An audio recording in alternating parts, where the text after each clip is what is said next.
a proper little snowstorm up here. It is really snowing.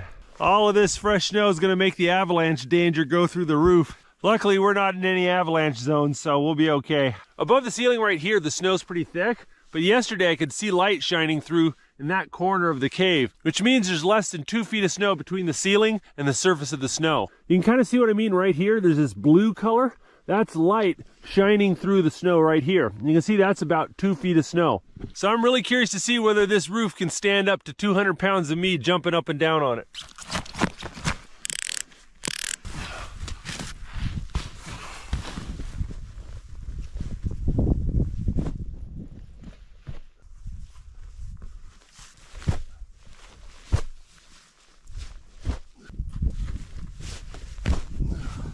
I couldn't feel any movement.